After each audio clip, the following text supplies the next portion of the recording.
sebagai pegangan kita sehingga dalam ibadah kita itu bisa Bapak-bapak, ibu jemaah Kopi Ngaji yang insya Allah di pagi yang penuh berkah ini, alhamdulillah sekarang kita semakin ramai, alhamdulillah. Ibu-ibu apa kabar? Alhamdulillah. Bapak-bapak nggak usah tanya, bapak itu pasti semangat pagi-pagi. Baik, hari ini kita masuk ke pengajian ke series 67 yang hari ini temanya adalah samakah antara bank syariah dengan konvensional. Yang hari ini alhamdulillah beliau Al-Ustadzuna Dr. Humaydi Hamid MAG. Ahlan Ustaz.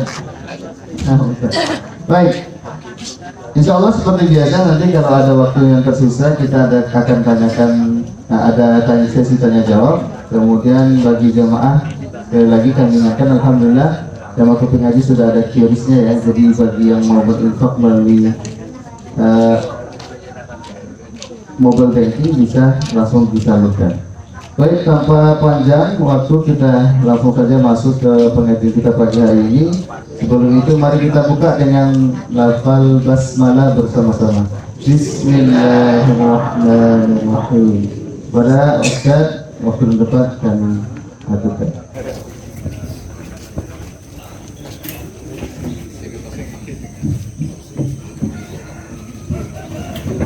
Bapak Ibu yang dirahmati Allah Subhanahu wa taala, di Ikhlas Syakir meminta tema yang sebenarnya tema ini sudah cukup lama, yaitu tentang apa sih bedanya bank syariah sama bank konvensional.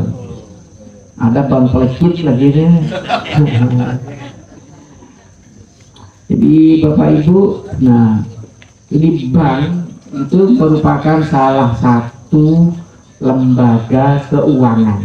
Jadi lembaga yang mengurus uang.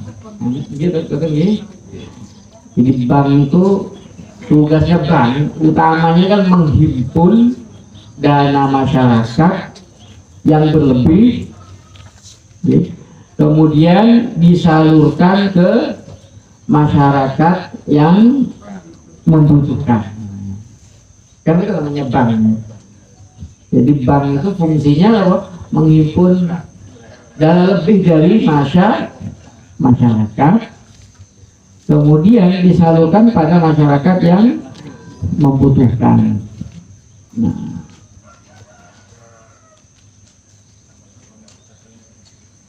walaupun dalam kenyataan seringkali justru yang membutuhkan dana itu malah lebih kaya. Gitu. Kadang kita nabung sedikit, tapi kalau namanya orang ya, pinjam atau ambil pembiayaan di bank itu orang yang memang punya usaha kan gitu. Dan semakin kaya seseorang itu biasanya malah semakin besar utangnya. Nah, jadi begitu. Nah, Bapak Ibu ini maksud yang mana nih? Masuk yang menyimpan atau yang ngutang? Kata bundi nih, ya?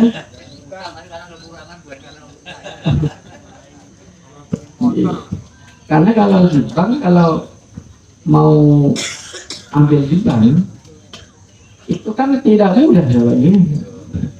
Harus jelas usahanya, atau gaji yang mau dipotong itu juga harus jelas, bukan gitu? Nah, kenapa begitu nih? Karena kan bank itu mengelola dana masyarakat. Nah, kalau nanti semua orang setiap butuh nanti dikasihkan, terus kalau nggak kembali nanti, nah bisa-bisa malah ya direkturnya masuk penjara. Nah, jadi bank itu termasuk lembaga yang paling ketat diawasi. Nah, jadi nggak bisa sembarangan. Kadang mau ngasih jangan sampai maksudnya ngasih ke perusahaannya sendiri gitu. Nah, kadang ada itu punya bank tapi punya perusahaan. Nah, uangnya kan malah untuk perusahaannya sendiri. Terus macet. Nah, kalau macet kan nanti malah dana masyarakat yang habis. Nah, itu lagi.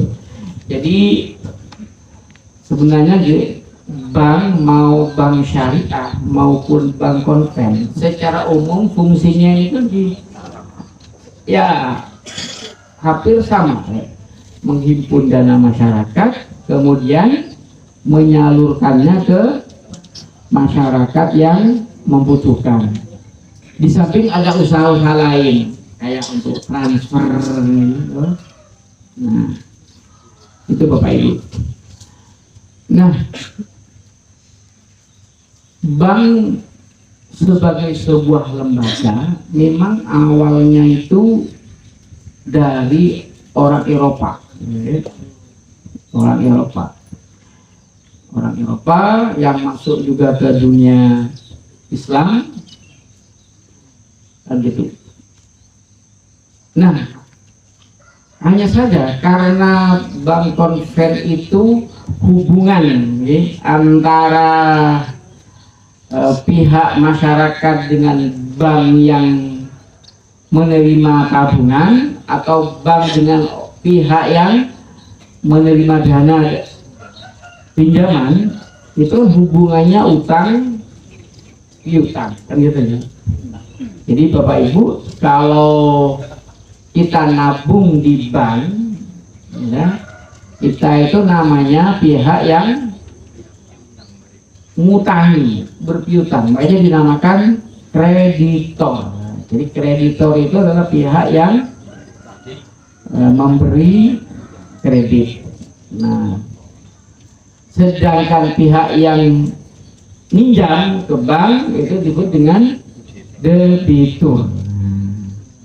Gitu. Makanya kalau buka tabungan, ya, kalau kita nabung itu masuk di kredit. Ya.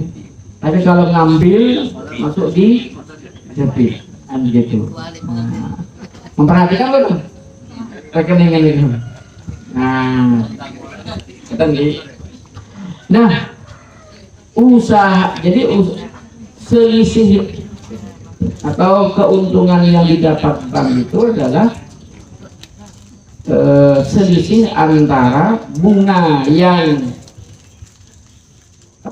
yang harus dia bayarkan ke pihak penabung dengan bunga yang disalurkan kepada pihak yang minjam, kan gitu. Ya rata-rata gitu kalau nabung misalnya di bank konven, kalau nabung berapa persen? Iya kecil gitu, paling 1% atau 2%. Tapi kalau ya 0, gitu, deposito saja paling sekitar 4%. Tapi kalau pinjamnya itu sekitar bisa 10% atau 12% per tahun. Nah itu keuntungannya ya, antara 2% dan kalau antara 2 dan 10, nah itu kan sekitar 8%. Nah itu keuntungan dari keuntungannya itu dari bunga yang oleh mayoritas ulama itu dihitung sebagai riba. Nah, oleh karena itu kemudian para ulama, para ilmuwan muslim, para bakir muslim itu kemudian berupaya untuk membuat bagaimana? Untuk membuat bank yang tidak berbasis bunga. Makanya katanya bunga yang paling menarik itu bukan bunga melak mawar katanya. Bunga yang dicari dulunya itu malah bunga bank gitu. Yang manisnya itu tidak pernah kalau gula kebanyakan itu enak, tapi kalau bunga bank itu nggak pernah enak. Begitu. Jadi kemudian para ulama cendekiawan muslim di berbagai penjuru dunia kemudian berupaya untuk bagaimana mendirikan bank yang tidak berbasis bunga. Nah, ya dimulai dari berbagai penjuru dunia di Mesir, ya, yang sudah lebih awal, dan di Indonesia. Nah, pada tahun 1990 MUI dan cendekiawan Muslim itu juga melakukan seminar-seminar bagaimana untuk membuat bank syariah. Kemudian pada tahun 92 berdiri bank syariah pertama yang dikenal dengan nama istilah bank muamalat.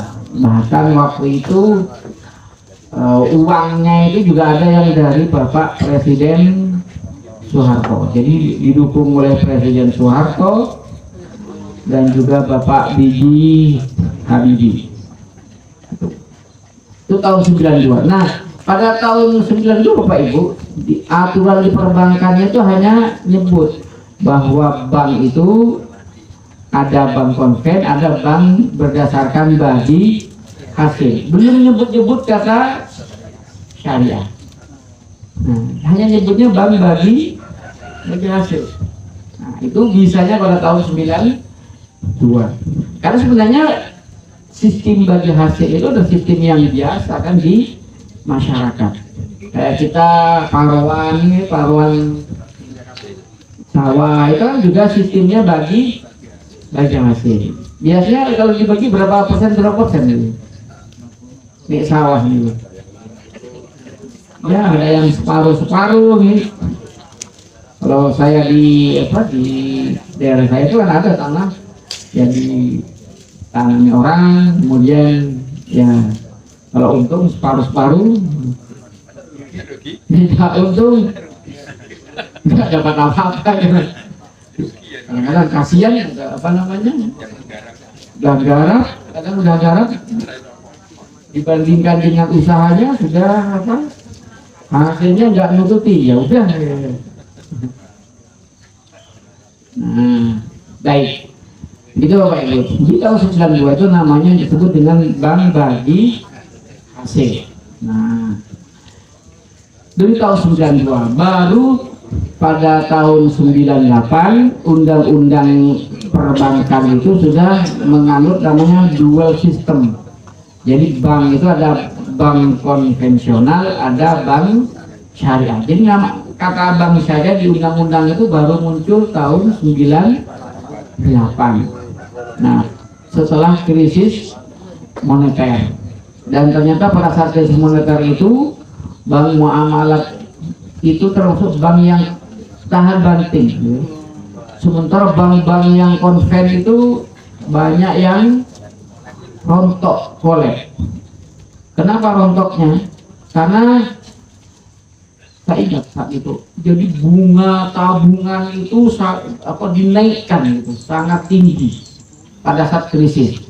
Kenapa dinaikkan? Agar uang itu tidak ditarik oleh masyarakat. Saat krisis moneter tahun 97 sampai 98, jadi bank itu memberi bunga tabungan yang sangat tinggi ke masyarakat, ke penabung, biar uangnya nggak ditarik. Karena kalau sampai uang itu ditarik, hancur banknya itu. Kenapa hancur? Karena uang yang ada di bank itu kan gini, uang kan juga sudah diserahkan ke masyarakat, ya. Jadi yang disimpan di bank itu kan sedikit, ya. Jadi yang banyak itu disalurkan juga ke masyarakat. Nah, kalau semuanya itu kemudian mengambil, kan banknya nanti nggak mampu ambruk. Nah, supaya tidak ambruk, maka kemudian bunganya dinaikkan. Nah, kalau bunga dinaikkan, agar bank untung itu kan harus juga ngasih pinjaman dengan bunga yang lebih tinggi. Nah, nggak ada yang perusahaan yang mana ada yang mau dan sanggup untuk bayar bunga yang lebih tinggi. Akhirnya apa? Jadi ya uang memang numpuk di bank, tapi menyalurkan untuk dapat bunga yang lebih tinggi itu tidak mampu. Akhirnya apa? Kewajiban bank untuk membayar bunga itu lebih tinggi daripada bunga yang didapatkan. Kenapa? Karena para pengusaha itu banyak yang usahanya kolek. Nah, saat itu bank muamalat yang berdasarkan bagi hasil itu tidak ada masalah. Kenapa? Karena kalau bagi hasil, jadi penabung di bank syariah itu dapat bagian keuntungan kalau banknya untung. Kalau banknya tidak untung, maka ya penabung juga tidak ya nggak dapat apa. Akhirnya banknya ya selamat gitu. Kenapa? Karena nggak punya kewajiban untuk membayar bunga. Jadi sebenarnya bank syariah itu lebih menguntungkan bagi banknya daripada bank konven ketika terjadi krisis itu. Kenapa? Dia tidak punya kewajiban untuk membayar bunga. Jadi ya kalau saya untung kata banknya, ya saya berbagi. Kalau nggak untung ya nggak berbagi. Gitu loh Bapak Ibu. Nah, sejak 98 itu karena bank muamalat itu ternyata kuat gitu. Jadi tidak ambruk gara-gara krisis moneter. Nah, mungkin yang ngerti, yang sudah usia ya 97, 98, udah berapa tahun yang lalu? 25 tahun yang lalu. Ya 97 saya kuliah ya, sudah mau lulus 97, 98 itu. Nah, sejak itu kemudian, setelah undang-undang menyatakan, jadi di 98 itu secara tegas menyatakan bahwa bank itu ada dua macam, bank syariah dan bank konvensional. Nah, kemudian banyak berdiri seperti bank mandiri syariah atau bank syariah mandiri, kemudian ada BNI syariah, BRI syariah gitu, banyak bermunculan di mana. Kemudian ada juga BPRS. Nah, kalau BPRS itu sebenarnya sudah lama. BPRS itu kayak Muhammadiyah itu punya BPRS namanya Bangun Derajat Warga, BDW. Jadi Bani Dewi ya. Itu sekitar tahun 94 gitu, berdiri itu. Jadi cukup lama juga BPRS, BDW. Itu Bapak Ibu berkembang, kemudian sampai tahun 2008 kemudian DPR bisa menghasilkan yang namanya Undang-Undang Perbankan Syariah. Jadi undang-undang yang terpisah sendiri.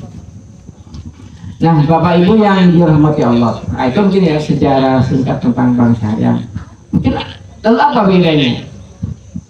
Kalau secara umum persamaannya itu menghimpun dana masyarakat, kemudian menyalurkannya ke masyarakat yang membutuhkan. Di samping ada usaha-usaha jasa yang lain kayak transfer, cek, itu dalam konteks ini masih itu persamaannya. Nah, bedanya apa? Nah, bedanya dari segi kelembagaan, Bapak Ibu. Jadi kalau di bank konven, pengawasnya itu hanya satu, ada namanya Dewan Komisaris. Nah, ya. Komisaris itu adalah dewan yang berfungsi mengawasi manajemen. Ya, jadi aspek manajemen keuangannya. Tapi kalau di bank syariah, di samping ada Dewan Komisaris yang bertugas mengawasi manajemen keuangan. Dewan Komisaris itu Bapak Ibu memang banyak duduk-duduk dapat duit gitu. Tapi kalau banknya boleh bermasalah. Komisaris juga bisa masuk penjara itu. Gimana ngawasi? Oh nggak ngawas ya nggak bener. Nah, gitu. Nah kalau di bank syariah di samping ada dewan komisaris, ada juga namanya dewan pengawas syariah atau DPS. Di setiap bank itu ada DPS. Kemudian DPS ini masih dikoordinir oleh namanya Dewan Syariah Nasional Majelis Ulama Indonesia. Nah, DPS ini tugasnya mengawasi bank syariah agar dalam pelaksanaannya itu mengikuti fatwa-fatwa Dewan Syariah Nasional Majelis Ulama Indonesia. Ya, dan setiap tahun itu memberikan laporan itu tentang pelaksanaan bank itu, apakah sudah sesuai dengan syariah atau tidak. Nah itu kenapa dari sisi kelembagaan.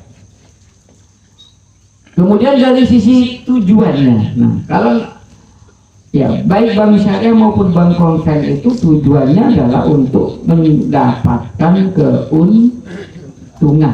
Jelas ya? Jadi bank itu adalah lembaga komersial yang tujuannya apa? Ya untuk dapat untung. Cuman bedanya kalau syariah yang dapat untung yang sesuai dengan syariah. Karena kita di dalam Islam itu memang boleh ambil untung, ya. Berdagang itu boleh, kita boleh ambil untung. Nah kalau berdagang nggak boleh ambil untung, nggak ada yang akan berdagang. Dan Rasulullah sebelum menjadi nabi juga sebagai pedagang. Tapi setelah jadi nabi, setahu saya nabi tidak jadi pedagang. Jadi yang berdagang itu sebenarnya Muhammad. Tapi kalau sudah Rasulullah itu tidak berdagang. Nah, kalau berdagang ditinggal sampai ke mana-mana ke Syam, ya umatnya. Jadi Muhammad itu sebagai pedagang sebelum jadi nabi. Karena setelah jadi nabi, Nabi Muhammad tuh tidak kaya rayanya sebelum jadi nabi. Terus setelah jadi nabi, yang pernah nabi itu beli makanan itu masih ngutang. Jadi nabi itu padahal pimpinan tertinggi pernah beli makanan sama orang Yahudi ngutang. Kemudian menyerahkan baju besinya sebagai jaminan. Nah, dari situ kemudian lahir hukum rohan atau gadai. Nah, itu Bapak Ibu ya. Nah, jadi kembali tadi. Jadi bank syariah itu juga ingin ambil untung, tapi yang sesuai dengan syariah. Hanya saja di bank syariah itu memungkinkan juga untuk berperilaku menjalankan usaha yang non bisnis. Jadi kalau bisnis itu kan untuk dapat untung. Jadi ada bank syariah itu yang berfungsi sebagai baitul mal. Baitul mal itu apa fungsinya? Yaitu mengumpulkan zakat mungkin dari banknya sendiri, dari pegawai banknya, kemudian dari dari masyarakat. Kalau saya lihat misalnya transaksi di BSI itu habis transfer ditanya apakah hari ini mau infak gitu ya, dari 20.000 sampai 500.000. Nah itu namanya mengumpulkan dana masyarakat ya dalam bentuk zakat, infak dan sedekah. Kemudian dana ini juga disalurkan ke masyarakat. Nah kalau yang ini fungsinya bukan untuk komersial, tapi ini untuk sosial. Nah, gitu. Kalau kayak bank muamalat itu punya namanya baitul mal muamalat. yang fungsinya itu yang mengumpulkan dana kemudian disalurkan. Kalau ibu mungkin tahu BMT Beringharjo, ya? Jadi BMT Beringharjo itu ada usaha bisnis, ada juga namanya Baitul Mal Beringharjo. Jadi kalau Baitul Malnya itu ya menyalurkan, ya mengumpulkan ZIS dan menyalurkannya. Nah, itu. Menyalurkannya tentunya kepada orang-orang yang berhak, orang-orang yang berhak mendapat zakat untuk dibantu gitu. Nah, itu. Jadi seperti kayak lazis gitu fungsinya itu. Nah, itu. Tapi kalau yang usaha komersialnya itu mau ambil pembiayaan itu tidak mudah juga, memang harus ada prinsip kehati-hatian. Nah, kadang ini Bang Syariah kok angel juga. Dia angel coba misalnya bapak-bapak ngamanatkan ke Pak Kakir, ini Pak, kami ngamarin untuk dibisniskan. Kalau untuk dibisniskan kan nggak boleh ada orang, Pak saya mau pinjam nggak pakai apa-apa. Loh, orang kalau untuk untuk dibisniskan itu memang tidak boleh untuk disedekahkan, nggak boleh. Jadi, nah Bapak Ibu yang dirahmati Allah. Jadi kembali, jadi dari segi kelembagaan kalau di Bank Syariah itu juga bisa bertindak seperti lembaga amil zakat. Nah kemudian, dari sisi hubungan sekarang ini, tadi sudah saya sampaikan nih, bahwa dari segi hubungan antara bank dan masyarakat, nih, kalau di bank konven itu kan ya kreditor dan debitur, gitu. Jadi kalau kita nabung, kita kreditor, banknya debitur. Kalau kita pinjam, kita debitur, kemudian banknya kreditor. Ini kadang keliru Bapak ini. Yang mana debitur? Jadi namanya sering ya kayak kreditor, tukang kredit. Tukang kredit itu kan yang apa? Yang menjamin. Kan aku ada kadang biasanya ada ibu kalau apa dulu kadang tukang keliling itu mendring, itu kreditor itu kan. Jadi tukang mendringnya itu kreditor, kitanya debitur. Jadi begitu. Nah sementara Bapak Ibu di dalam Bank Syariah, hubungan antara nasabah dengan bank, jadi kalau kita nabung, punya Bapak Ibu tabungan di Bank Syariah?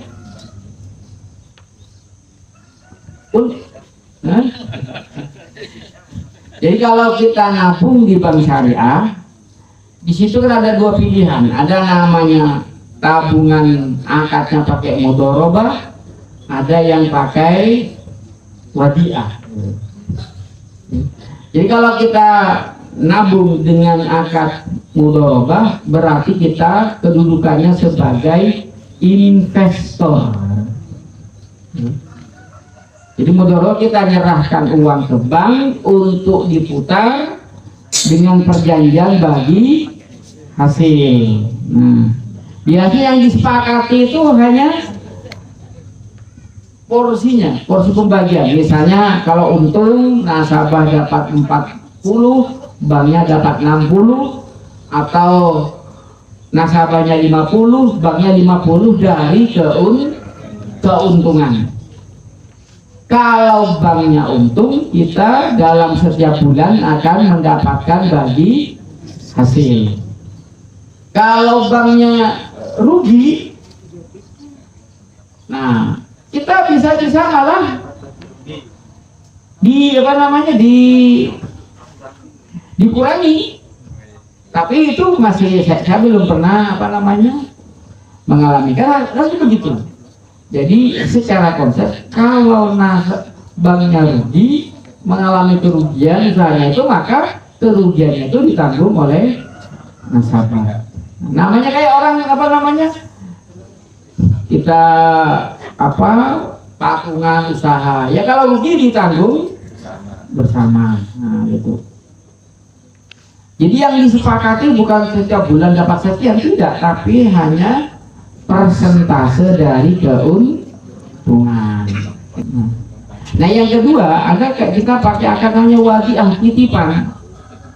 Jadi kita nitip di bank, dengan titipan itu seandainya bank rugi ya kita tidak menanggung risiko, kita titip, bukan untuk investasi.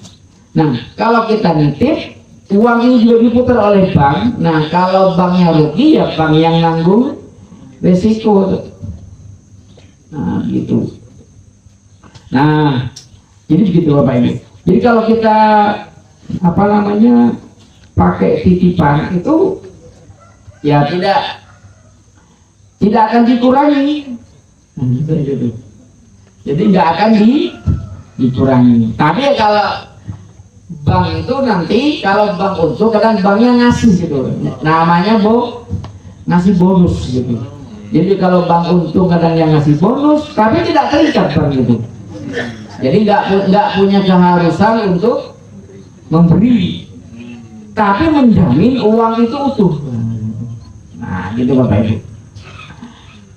Nah kalau di apa namanya di BMT juga sama ya, BMT, BPRS. Jadi kita itu kalau nabung itu ya sebagai investor. Nah, jadi namanya mudharabah itu. Jadi mudharabah itu menyerahkan modal kepada pihak lain untuk diputar dalam suatu usaha dengan perjanjian kalau untung dibagi, pembagiannya terserah nih, terserah pada kesepakatan.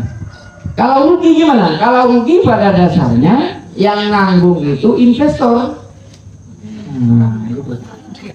Oke, jadi yang nanggung itu investor dalam mudharabah itu, bukan banknya. Apa? Banknya ruginya itu rugi kerja. Jadi kayak kerja nggak ada yang bayar.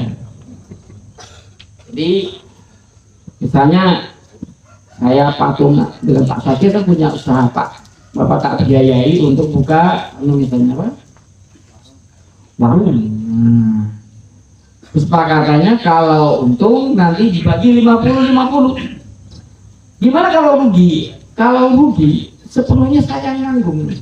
Pak Syakir nggak nanggung kerugian. Tadi ruginya dia itu rugi tenaga, sudah kerja capek-capek nggak ada yang bayar. Jadi ruginya rugi tenaga, bukan rugi materi. Nah gitu ya. Itu kalau mudharabah kayak gitu. Jadi nah, lalu bagaimana hubungan antara bank dengan pihak yang menerima? Kalau di bank syariah Bapak Ibu, namanya ini bukan kredit, tapi pembiayaan. Ya. Jadi pembiayaan.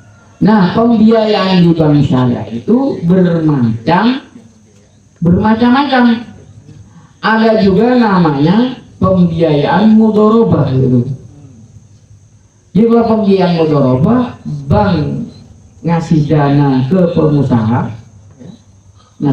pengusaha, kemudian pengusaha yang menjalankan, kemudian disepakati kalau untung dibagi. Misalnya kalau apa 50-50 atau 40-60 ya. Kalau untung ya dibagi, kalau rugi yang nanggung banknya gitu. Jadi yang nanggung itu bukan pihak pengusaha. Nah, untuk pembiayaan mudharabah ini bank itu akan sangat hati-hati lihat ini orangnya jujur atau tidak gitu. Nah, gitu. Ya, karena saya pernah ya bicara sama direktur tuh. Ya, alhamdulillah Pak. Ya, apa namanya? Dengan kebetulan ketika dengan nasabah yang jujur, untungnya besar Pak dengan akad mudharabah ini. Untungnya besar. Tapi kadang-kadang ya ada juga nasabah itu.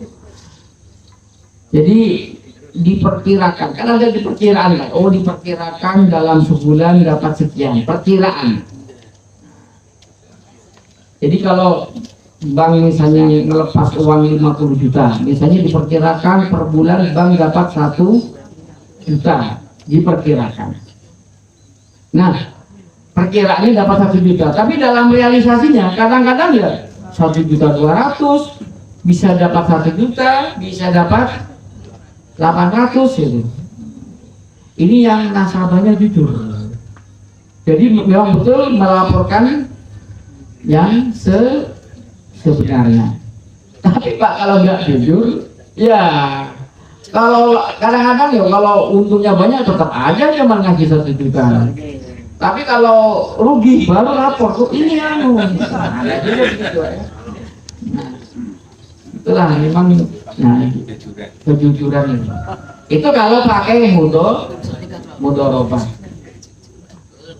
Tapi di dalam bank saya itu ada juga namanya pakai akad jual beli. Jadi jual beli, misalnya Bapak butuh motor, ya. Butuh motor, mau beli cash nggak ada dana. Nah itu bisa datang ke bank saya. Saya ini butuh motor. Ditanya mana motor? Oh, misalnya motor Honda. Motor Honda atau Yamaha. Ini cashnya 15 juta misalnya. Karena nggak ada maka datang ke bank. Nah, itu namanya ada pembiayaan murabahah. Apa itu murabahah? Jadi murabahah itu jual beli, ya. Jadi jual beli dengan cara pihak penjual ngasih tahu harganya berapa, harga pokoknya berapa, dan ngambil keuntungan. Kalau murabahah misalnya gini ya, saya mau jual HP ini. Ini HP ini saya belinya 3 juta dan mau saya jual 3.500.000. Mau nggak Bapak ini? Ini saya beli supplier 3 juta, mau saya jual 3,5 juta. Itu namanya murabahah. Murabahah itu tadi ambil untung. Jadi ambil untung, tapi dikasih tahu ambil untungnya untung berapa itu kasih tahu. Nah dulu Muhammad sebelum jadi nabi ya begitu dagangnya dulu. Jadi ambil barang di sini harganya sekian, dibawa ke negara lain dengan ngangkut pakai onta, kemudian mau dijual sekian. Itu dagang nabi sebelum jadi rasul itu begitu. Dan akhirnya Pak, karena jujur malah dapat untung banyak. Kenapa jujur? Kan dalam usaha itu Bapak Ibu yang paling dijaga kan keuntungan, apa kejujuran. Nah salahnya begitu. Kalau murabahah itu Bapak Ibu butuh motor, harga cashnya 15 juta, datang ke bank. Saya mau ambil pembiayaan murabahah. Berapa harga cashnya? 15 juta. Oke, 15 juta kata bank. Tapi saya kan mau ambil untung nih. Berapa lama nanti kira-kira? Kan dicicil. Apakah 4 tahun? Nah, itu mulai bank. Kan bank itu kan juga punya hitung-hitungan. Misalnya jatahnya, oke, dalam waktu 4 tahun motor ini yang asalnya 15 juta saya mau jual 20 juta. Mau nggak? Kalau Bapak Ibu mau, nanti saya berikan yang 15 juta itu, kemudian dijual ke Ibu seharga 20 juta dengan cara mencicil selama misalnya 4 tahun. Itu namanya kan jual beli ya. Kalau, nah itu bisa tawar menawar gitu ya. Bisa tawar, menawar. Gimana kalau 19 juta selama 4 tahun? Ya terserah. Kalau udah disepakati, maka kemudian ya ada namanya akad perjanjian, akad janji untuk membeli. Akhirnya bank menghubungi dealernya, dibeli misalnya seharga 15 juta, kemudian dijual ke pihak nasabah seharga 20 juta. Nah, itu keuntungan dari bank, dari namanya akad jual beli. Cuman bank itu model dagang kayak dagang, bukan nyetok motor kemudian dijual, enggak gitu. Jadi beli kalau mau ada yang butuh. Itu namanya prinsip jual beli. Ada juga yang prinsip sewa.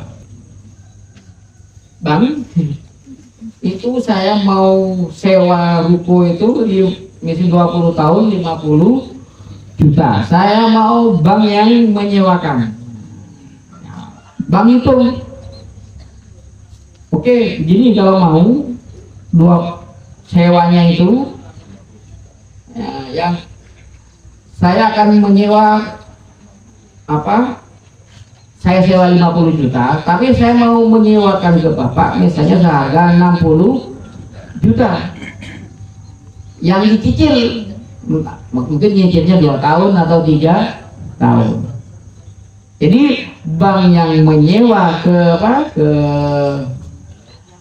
yang punya ruko, kemudian disewakan kepada nasabah. Jadi bank itu kayak dagangnya begitu. Kalau bank syariah begitu. Jadi bisa jual beli, bisa sewa menyewa, bisa juga pakai bagi hasil. Tapi kalau yang bagi hasil ini itu memang bank itu harus milih yang memang betul-betul jujur. Susah lu cari orang jujur dia. Ya ceritanya begitu. Ada Pak, awalnya itu catatannya lengkap Pak, lengkap. Lama-lama udahlah, diperkirakan dapat uang 1 juta, udah ngasihnya uang 1 juta. Jadi kalau untung banyak nggak ngasih tahu, tapi kalau rugi baru lapor Pak gitu. Nah, itu kayak gitu. Jadi kadang tanya, mana yang lebih mahal? Misalnya gitu, antara bank syariah dan bank konven. Kalau soal mahal itu relatif, tidak ada hubungannya dengan syariah sebenarnya. Karena bisa gini, ada kalau kita konven motor ke leasing ya 15 juta, mungkin bisa jadi jatuhnya dengan bunga sekian, jatuhnya jadi dari 15 juta jadi 20 juta. Yang bank syariah 15 juta bisa juga jatuhnya juga 20 juta, bisa saja 21, bisa di 18. Itu kan kalau mahal tidak itu tergantung kesepakatan nego ya ini. Wong sesama bank syariah itu juga ada yang lebih mahal, ada yang lebih murah. Saya di UNY itu ada BPD, ada BMT, ada BSI. Nah itu murahnya juga tidak nggak sama ya. Ya, para dosen sedang milih mana yang yang lebih murah. Ya kadang-kadang lebih mahal dari bunga konven, kadang-kadang juga lebih murah. Itu jadi murah dan mahal itu tidak ada hubungannya dengan syariah. Kan sama Pak Bu ya. Misalnya ada HP ini, misalnya gini, belinya 3 juta, ada yang jualnya 3 juta 100, ada yang 3 juta 200, ada jual 4 juta, itu kan semuanya halal loh ini. Nah, gitu. Jadi mahal tidak itu tidak ada hubungannya dengan syariah atau tidak itu. Tapi biasanya namanya pelanggan itu cenderung cari yang murah gitu. Ya, memang para ulama itu juga sering enggak. jangan ngambil untung banyak-banyak, biar banyak yang datang gitu. Sehingga banyaknya keuntungan itu karena banyaknya omset, bukan karena kalau orang di grup itu biasanya orang kapok gitu. Gimana nih? Jadi kan ada orang beli jebuk, oh nanti promosi, jangan di situ mahal. Saya coba ibu beli barang kualitasnya bagus, murah, itu nanti akan cerita pada yang lain. Kalau beli di situ murah, udah gitu kalau rusak dijamin. Ya saja online saja satu ada. Sampai bilang ibu, kalau terjadi kerusakan, barang kembalikan dan transportasi kami tanggung. Nah, tapi ada yang bilang begitu, ya. Saya lihat di Shopee atau di Tokopedia itu. Tapi kalau bapak ibu ternyata nggak cocok warna apa misalnya, bukan karena apa kesalahan, boleh juga dikembalikan. Yang penting bapak ibu nanggung ongkos kirim. Nah, itu kan bagus sekali ya. Tapi kalau karena kesalahan kami, ongkos kirim kami tanggung. Nah, contoh gitu. Jadi bapak ibu, inti sebenarnya kalau ingin banyak pelanggan itu jujur, jujur. Nah, kira-kira gitu. Ya, ambil untung nggak banyak-banyak. Ambil banyak boleh, tapi paling ya yang datang sedikit. Mungkin gitu kira-kira bapak ibu. Nah, barangkali ini dari apa yang saya sampaikan ada yang bapak ibu tanyakan, kami persilakan.